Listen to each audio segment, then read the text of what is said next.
Satsang-33, The Signs of Desirelessness. 4th December, 1934. Morning Satsang.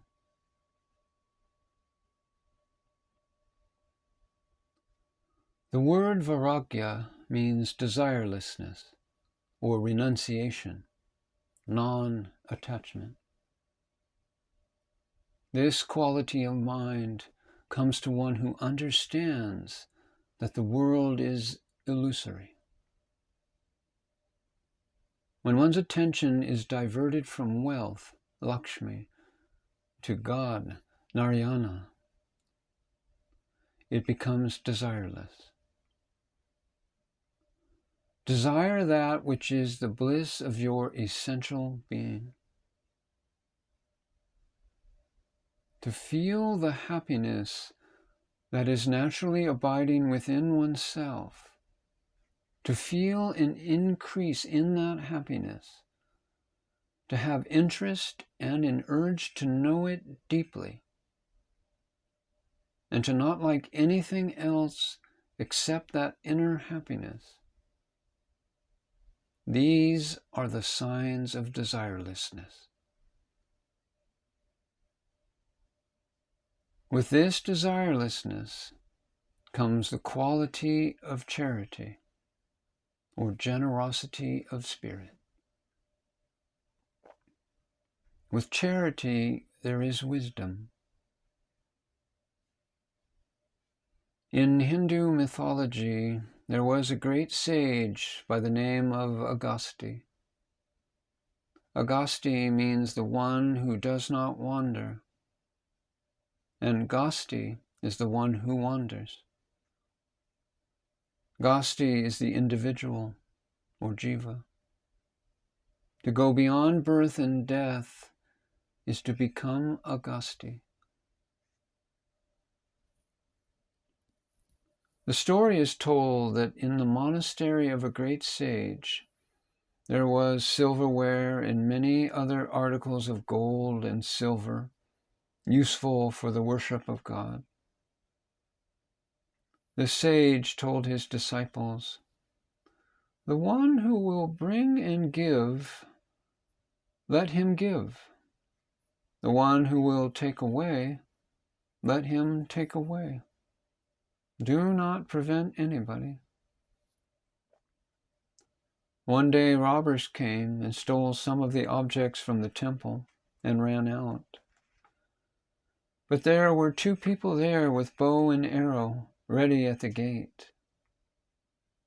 The robbers tried to escape by every door of the monastery, but at each door the same two people were there. In the end, the robbers left all of the objects and fell at the feet of the sage. At that time, the sage felt sorry for the robbers because they could not take any of the things away. This is charity. This means that you may have valuable things, but you have no desire to protect them. If a man puts a huge amount of money in a bank in his name and says that he has renounced, that is not a real sacrifice. And if a man has simply taken care to behave righteously in society, this is not charity either.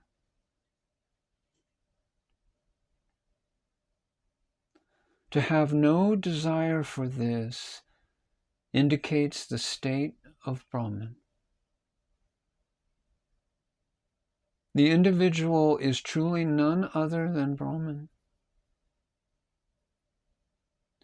But as long as the conviction that I am the body is not gone, wisdom will not come. As long as the desire to pile up more and more money is felt in the heart of the aspirant, it must be known for sure that the body identification, the sense that I am the body, is not gone. If discrimination, viveka, and desirelessness or non-attachment, vairagya, are not present, there is no self-knowledge. When these qualities are there, what does one need or demand? One will have no place for God also. God says that such a one is invincible, and says, he does not want anything. What can I do? He is fearless. He is a renunciate. He has no fear of anyone or anything.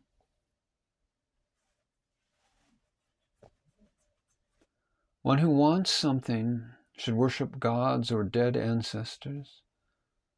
While one still has some desire, he has fear. One does not need anything, and that is the real renunciate. No one can hinder him. He has no bondage at all. He does not care for anything. One who wants everything has fear of everything. Such a one is a beggar and has great fear. There are many that try to entice a man who says he does not want anything. There is a story of a priest who found that nobody was ready to give their daughter's hand in marriage to him. So the priest decided not to marry at all. However, he found that when he did not wish to marry, people began to compete among themselves to offer him proposals of marriage. And eventually one man succeeded in marrying his daughter to this priest, providing him with a great many things. This story indicates that if you are greedy, you will be sorry, and that the one who is not greedy gets peace and happiness. Even death is afraid of the one who has no desire, for he is really Atman. Even the gods are not as happy as the self.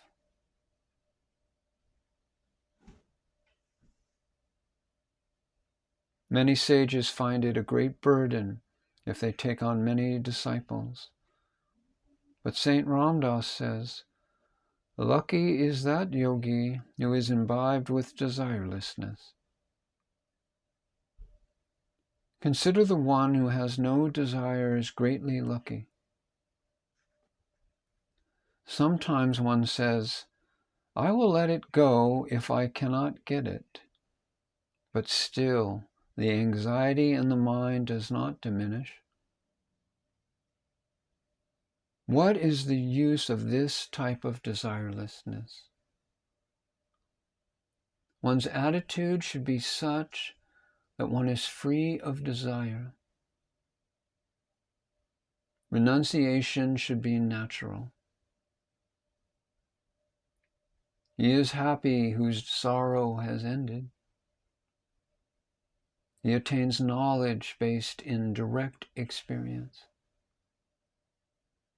Otherwise, if one only has verbal knowledge, one cannot get the happiness that true knowledge brings. One whose nature is free of greed becomes bored by even the sight of diamonds or rubies and stacks of money. Such a man cannot be attracted to money, to houses, or property. While it is only when he is left with no other options that a greedy man will be forced to relinquish his possessions.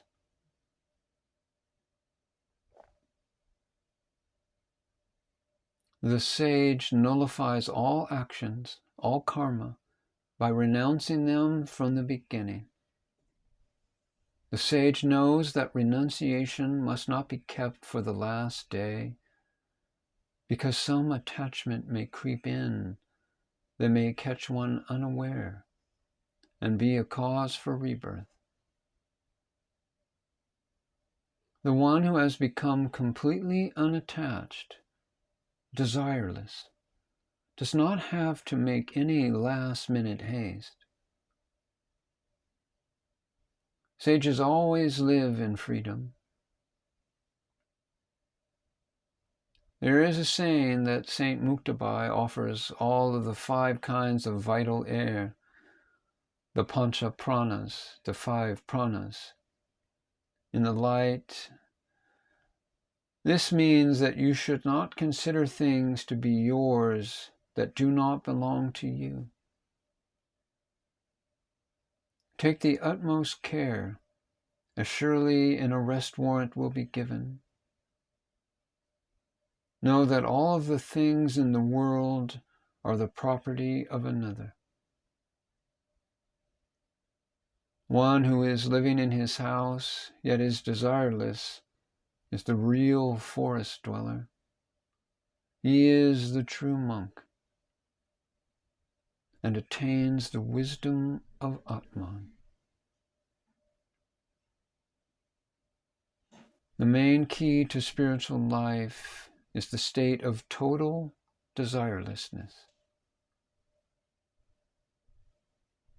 There is a saying, there is no happiness that compares with desirelessness.